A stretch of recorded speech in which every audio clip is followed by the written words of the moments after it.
Tonight on KGW News, struggling to get a COVID test ahead of your holiday gathering? If so, you're not alone. The issue right now with testing is it will be a bit hard to come by. And experts say it's only going to get harder as Omicron spreads. We are at a tipping point because we're so stretched right now. Local schools continue to struggle with staff shortages, and now special education teachers are sounding an alarm. But first, one step closer to changing the Lloyd Center, what the new owners want to do with Portland's iconic mall. Your news starts now.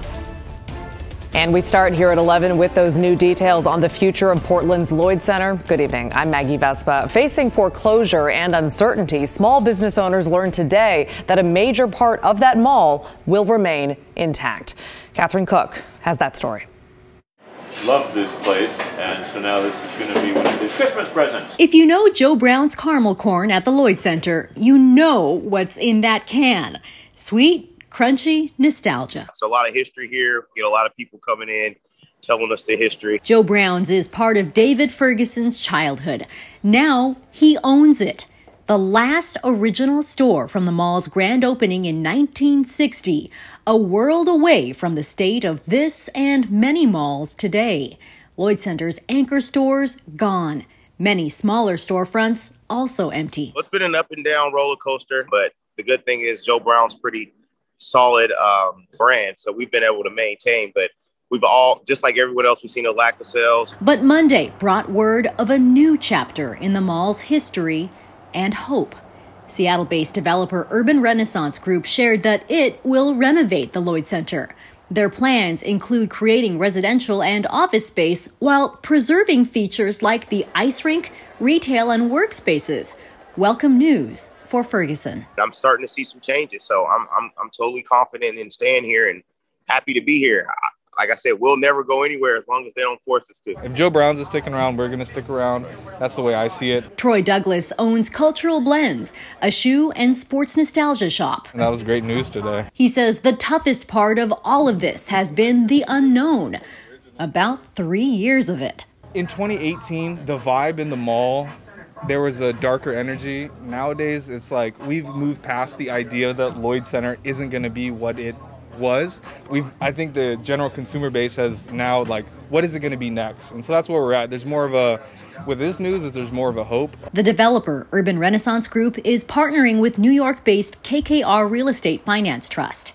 The lending company took ownership of Lloyd Center after the mall fell a year behind on payments toward its $110 million debt. I'm confident that it'll come back. In the meantime, Joe Brown's is still here with all its history and secrets. What is the recipe for Joe Brown's caramel corn?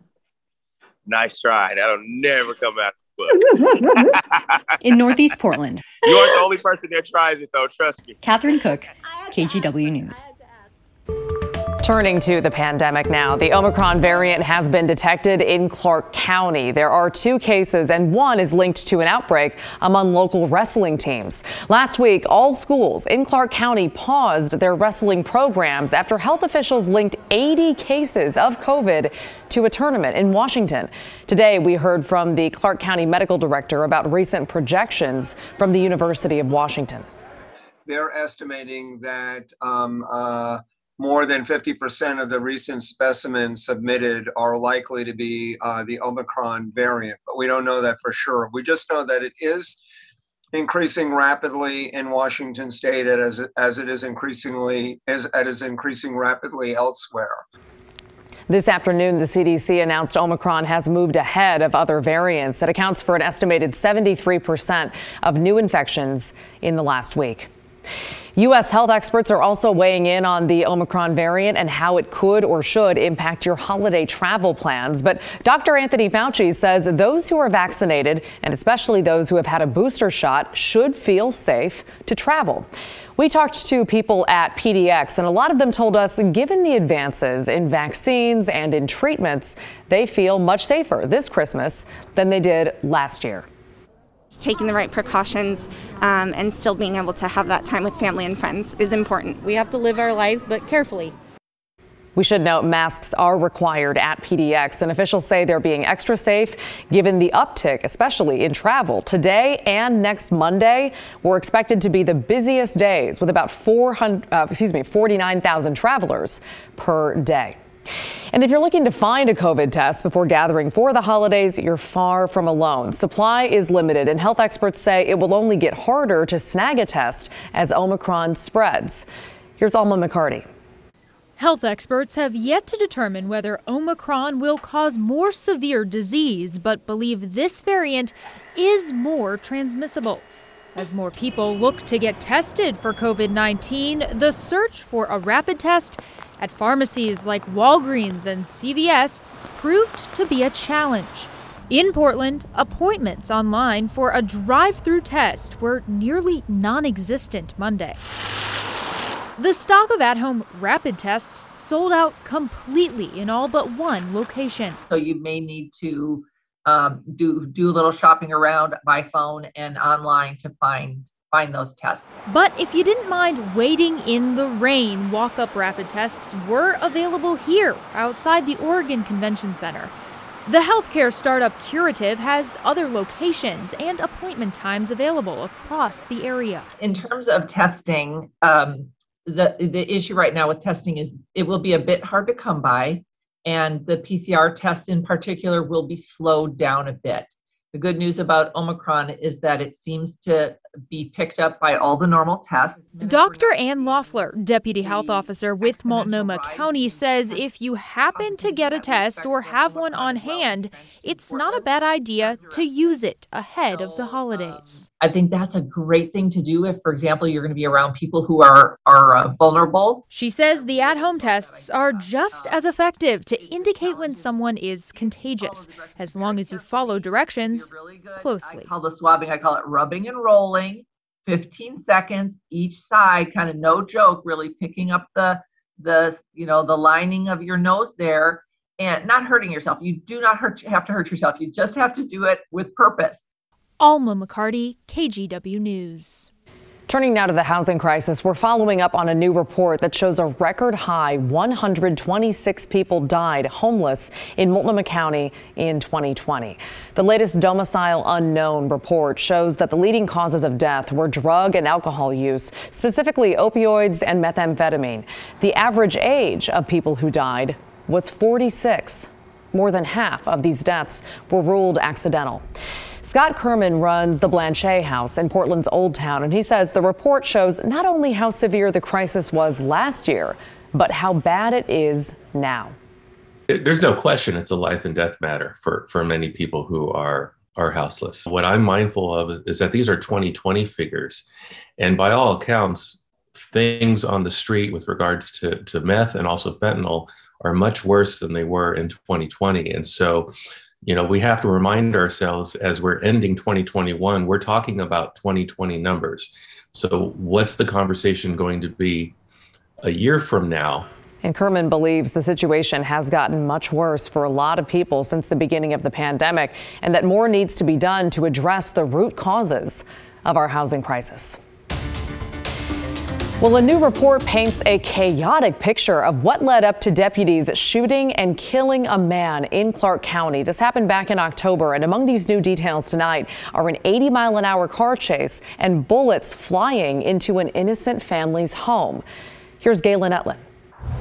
On October 17th, a Clark County sheriff's cruiser and white SUV sat nose to nose, the result of an early morning chase that ended in a deadly shooting.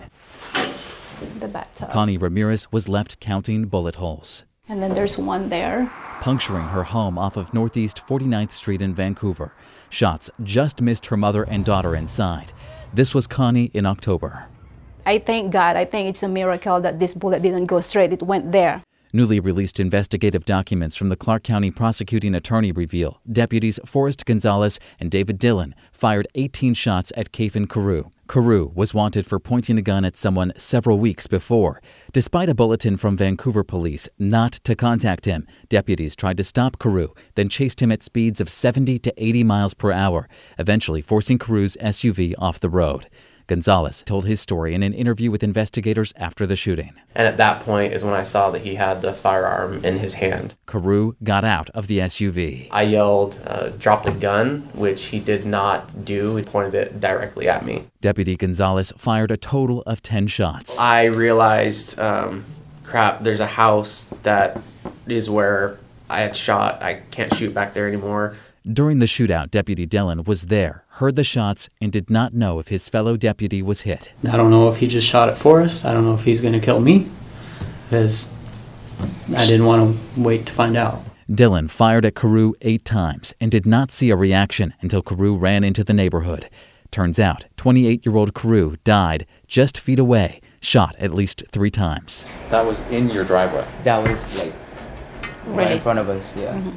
It is still not clear if Carew ever fired his gun. Both deputies, who have served for 3 years, were put on leave. I don't know how you trained, but I believe you were there. You chose this job because you want to protect the community. You wanted to protect us, not to hurt us. But the way I see those bullets there, it's not something protecting us. Connie's family was not hurt and has been working with the county to repair the damage, but says it's not enough. Somebody needs to be accountable. Meanwhile, the Clark County prosecuting attorney is still investigating. Galen Etlin, KGW News. Now let's get you caught up on tonight's other headlines. Police have made an arrest in the city's latest homicide here in Portland. 26-year-old Borishan Washington was arrested for a deadly shooting Sunday morning. It happened outside a bar on Southeast Harold and Foster. He's charged with first-degree manslaughter, second-degree assault, and unlawful use of a weapon. Weekend rains caused a sewage overflow into the Willamette River. The Big Pipe sewer system reached capacity yesterday morning, and sewage flowed into the river for about 4 hours. Health officials are asking people to avoid the river for at least the next 2 days. Fred Meyer and QFC workers are back on the job, and their weekend strike is over. The union reached a tentative agreement with the grocery chain. Union leaders telling us the strike stemmed from unfair labor practices. It was scheduled to run through Christmas Eve, but ended up lasting less than 24 hours. Details about the new contract won't be made public until union members review that deal and then vote on it.